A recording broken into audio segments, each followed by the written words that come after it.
सवाल ये है कि जो चीज़ जैसी है उसे वैसा ही पेश क्यों न किया जाए। मैं तो बस अपनी कहानियों को एक आईना समझता हूँ जिसमें समाज अपने आप को देख सके। ये लाइंस है मंटो साहब की, जो हमेशा अपनी कहानियों में जो जैसा है वैसा ही पेश करते आए हैं। जो नंगा है वो नंगा है, जो भद्दा है वो भद्दा है। और उनकी ऐसी ही एक कहानी जो आज मैं आपके लिए लेकर आई हूँ, काफ़ी दर्दनाक कहानी है जो आपको झिंझोड़ कर रख देगी। कहानी का नाम है खोल दो।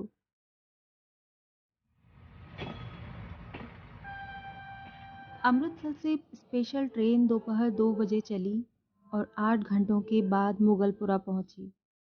रास्ते में कई आदमी मारे गए, अनेक जख्मी हुए और कुछ इधर उधर भटक गए। सुबह 10 बजे कैंप की ठंडी जमीन पर जब सिराजुद्दीन ने आंखें खोली और अपने चारों तरफ मर्दों, औरतों और बच्चों का एक उमड़ता समुद्र देखा, तो उसकी सोचने समझने की शक्तियां और भी बूढ़ी हो गईं।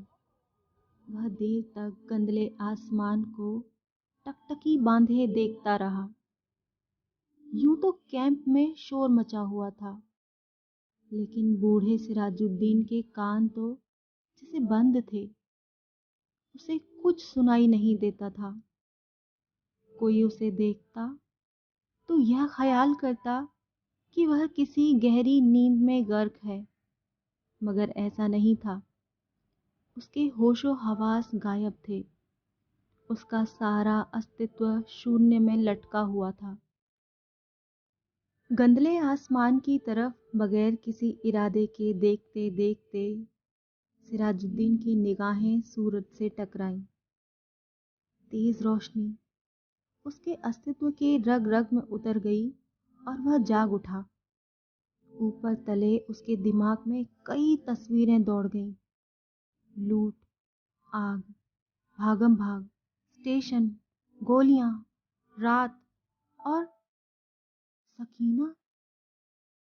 सिराजुद्दीन एकदम उठ खड़ा हुआ और पागलों की तरह उसने चारों तरफ फैले हुए इंसानों के समुद्र को खंगालना शुरू कर दिया।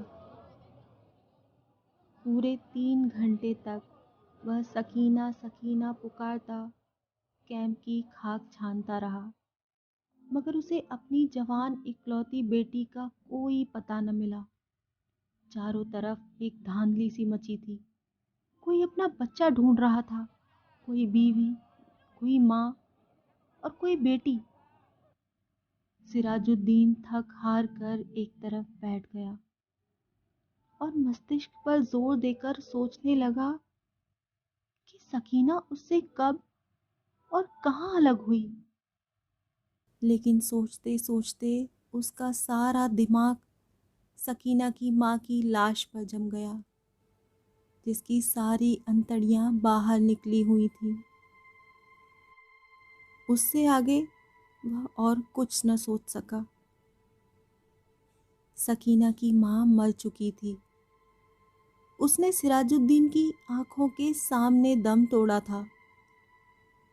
लेकिन सकीना कहाँ थी, जिसके विषय में माँ ने मरते हुए कहा था, मुझे छोड़ो और स, स, सकीना को लेकर जल्दी यहाँ से भाग जाओ। सकीना उसके साथ ही थी। दोनों नंगे पांव भाग रहे थे। सकीना का दुपट्टा गिर पड़ा था। उसे उठाने के लिए उसने रुकना चाहा था। सकीना ने चिल्लाकर कहा था, अब्बा जी छोड़िए। लेकिन उसने दुपट्टा उठा लिया था। यह सोचते सोचते उसने अपने कोट की उभरी हुई जेब का तरफ देखा और उसमें हाथ डालकर एक कपड़ा निकाला। सकीना का वही दुपट्टा था। लेकिन सकीना कहाँ थी? सिराजुद्दीन ने अपने थके हुए दिमाग पर बहुत जोर दिया, मगर वह किसी नतीजे पर न पहुंच सका। क्या वह सकीना को अपने साथ स्टेशन तक ले आया था? क्या वह उसके साथ ही गाड़ी में सवार थी? रास्ते में जब गाड़ी रोकी गई थी और बलवाई अंदर घुस आए थे, तो क्या वह बेहोश हो गया था जो वो सकीना को उठाकर ले गए? सिराजुद्दीन के दिमाग में सवाल ही सवाल थे, जवाब कोई भी नहीं था। उसको हमदर्दी की ज़रूरत थी, लेकिन चारों तरफ जितने भी इंसान फंसे हुए थे, सबको हमदर्दी की ज़रूरत थी। सिराजुद्दीन ने रोना चाहा, मगर आंखों ने उसकी मदद न की। आंसू न जाने कहाँ गायब हो गए थे। 6 रोज़ बाद जब होश व हवास किसी कदर दुरुस्त हुए, तो सिराजुद्दीन उन लोगों से मिला जो उसकी मदद करने को तैयार थे। 8 नौजवान थे जिनके पास लाठियां थीं, बंदूकें थीं। सिराजुद्दीन ने उनको लाख लाख दुआएं दी और सकीना का हुलिया बताया। गोरा रंग और बहुत खूबसूरत है, मुझ पर नहीं अपनी माँ पर थी। उ- उम्र 17 के करीब है, आंखें बड़ी बड़ी, बाल स्याह, दाहिने गाल पर मोटा सा तिल।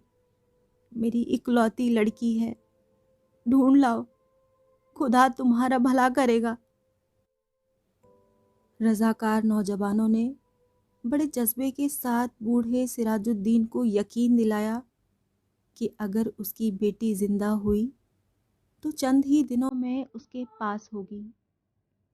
8 नौजवानों ने कोशिश की। जान हथेली पर रख कर वे अमृतसर गए। कई मर्दों और कई बच्चों को निकाल निकाल कर उन्होंने सुरक्षित स्थानों पर पहुंचाया। 10 रोज गुजर गए, मगर उन्हें सकीना न मिली। एक रोज इसी सेवा के लिए लारी पर अमृतसर जा रहे थे कि छरहरा के पास सड़क पर उन्हें एक लड़की दिखाई दी। लारी की आवाज़ सुनकर वह बिदकी और भागना शुरू कर दिया। रजाकारों ने मोटर रोकी और सब के सब उसके पीछे भागे। एक खेत में उन्होंने लड़की को पकड़ लिया। देखा तो बहुत खूबसूरत थी। दाहिने गाल पर मोटा तिल था। एक लड़के ने उससे कहा, घबराओ नहीं, क्या तुम्हारा नाम सकीना है? लड़की का रंग और भी जर्द हो गया। उसने कोई जवाब नहीं दिया। लेकिन जब तमाम लड़कों ने उसे दम दिलासा दिया तो उसकी दहशत दूर हुई और उसने मान लिया कि वो सकीना है, सराजुद्दीन की बेटी। 8 रजाकार नौजवानों ने हर तरह से सकीना की दिलजोई की। उसे खाना खिलाया, दूध पिलाया और लारी में बैठा लिया। एक ने अपना कोट उतार कर उसे दे दिया, क्योंकि दुपट्टा न होने के कारण वह बहुत उलझन महसूस कर रही थी और बार बार बाहों से अपने सीने को ढकने की कोशिश में लगी हुई थी। कई दिन गुजर गए। सिराजुद्दीन को सकीना की कोई खबर न मिली। वह दिन भर विभिन्न कैंपों और दफ्तरों के चक्कर काटता रहता, लेकिन कहीं भी उसकी बेटी का पता न चला। रात को वह बहुत देर तक उन रजाकार नौजवानों की कामयाबी के लिए दुआएं मांगता रहता, जिन्होंने उसे यकीन दिलाया था कि अगर सकीना जिंदा हुई तो चंद दिनों में ही उसे ढूंढ निकालेंगे। एक रोज सिराजुद्दीन ने कैंप में उन नौजवान रजाकारों को देखा। लारी में बैठे थे। सिराजुद्दीन भागा भागा उनके पास गया। लारी चलने ही वाली थी कि उसने पूछा, बेटा, मेरी सकीना का पता चला?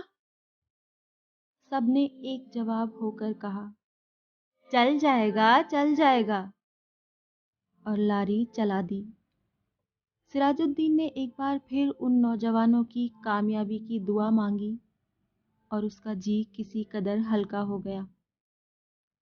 शाम को करीब कैंप में जहाँ सिराजुद्दीन बैठा था, उसके पास ही कुछ गड़बड़ सी हुई।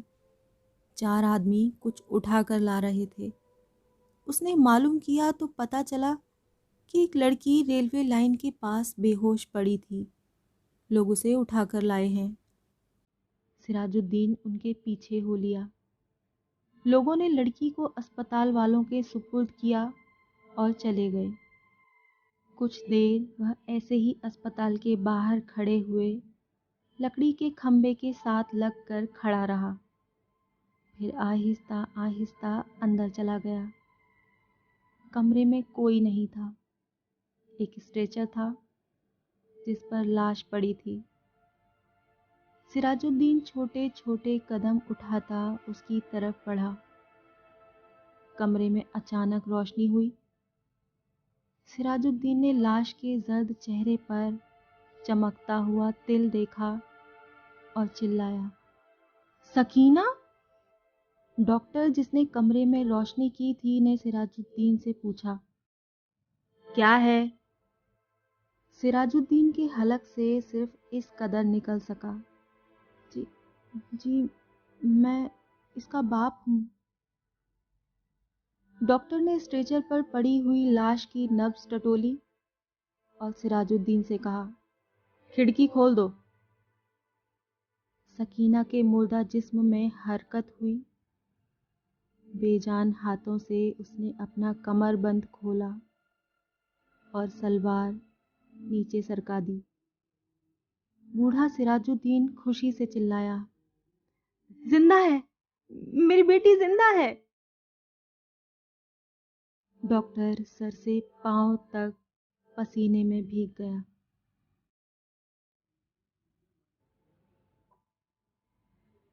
ये थी सादत हसन मंटो द्वारा लिखी गई कहानी खोल दो। मिलती हूँ अगली कहानी में। तब तक के लिए विदा।